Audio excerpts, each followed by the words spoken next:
Hey, welcome to Graphic Policy Television, GPTV. I'm Brett. In my hands is the Walking Dead Deluxe number 15. This is a pretty packed issue. Lots going on, lots of shocking, lots of, say, over-the-top violence is the best way of putting it. It's a pretty wild ride. So it's written by Robert Kirkman, art by Charlie Adlard, color by Dave McCaig, lettering by Rus Wooton. So Walking Dead Deluxe. Walking Dead Deluxe, for those who don't know, is kind of like a reprint of the original Walking Dead, except this time colorized. There's also a little bonus of some notes that Robert Kirkman had for each issue, which is kind of cool. You get some insight into what he thinks with each issue, kind of reflecting back what might have changed between his initial outlines and the final issues. There's some pretty cool stuff in there.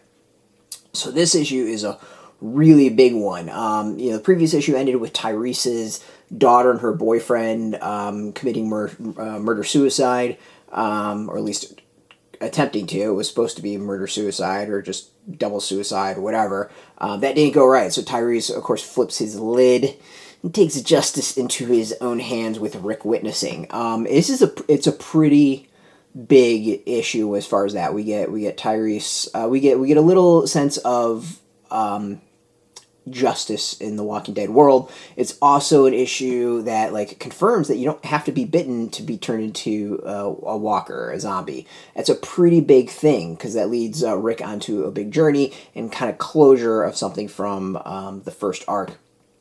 It's a key issue because now they know that it doesn't matter if you get bitten. It's just if you die, you're going to return. That really changes a lot of things, and it was a pretty big reveal back in the day. I remember that being a reveal and going, "Whoa, that's like totally different and something very new."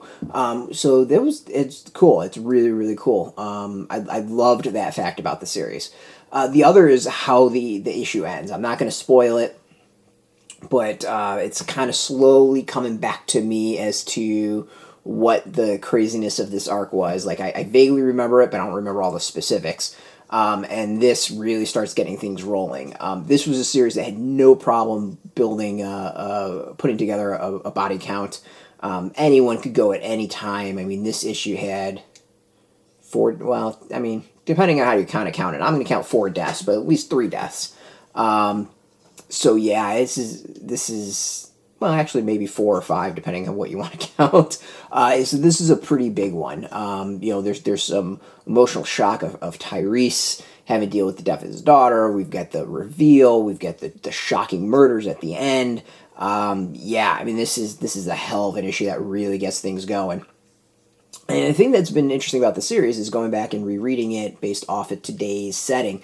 I've said this in every single video, but when this first came out, the issues were the threat of terrorism, the threat of an insecure economy.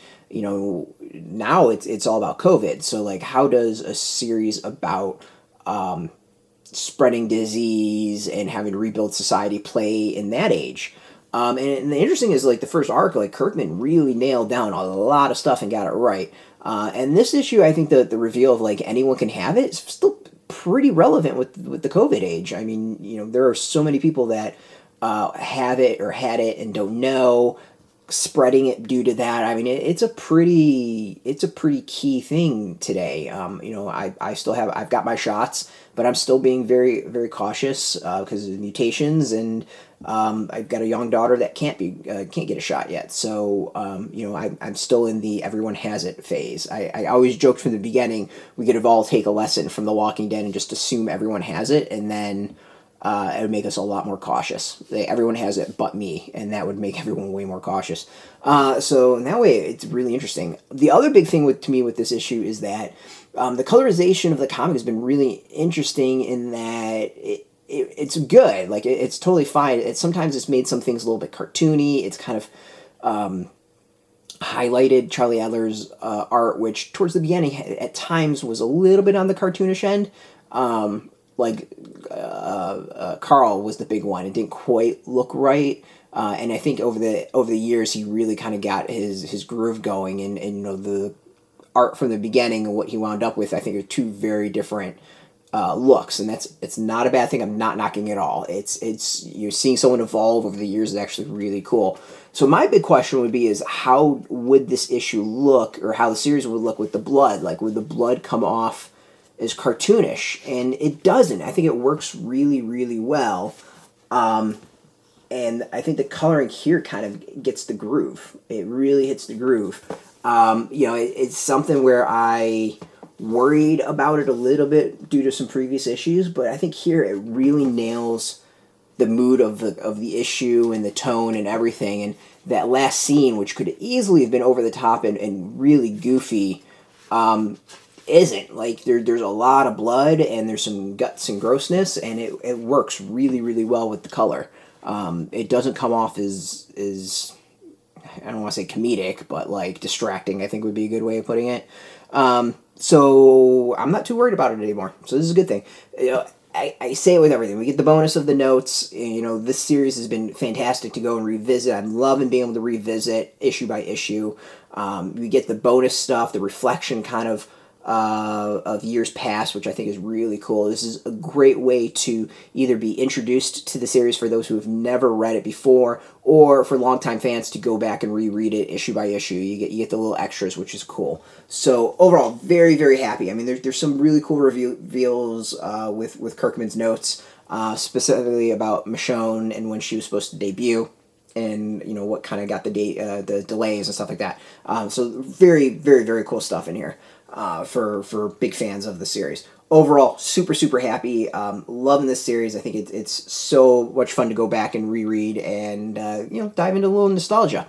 Out now in comic shops, you can go get it. We got a link beneath this video. Put in your zip code, tell the shops near you. No shop, no problem. We have some affiliate links. There are affiliate links, so we get a small percentage by doing that. You help support our site, so thank you. And just by watching our videos, support us, so thank you for that. If you're into The Walking Dead, if you're into Skybound, Image, comics in general, check us out every single day at graphicpolicy.com. We're on Twitter, Facebook, YouTube, Tumblr, all at Graphic Policy, keeping it nice and consistent. So until next time, keep reading those comics and keep it geeky.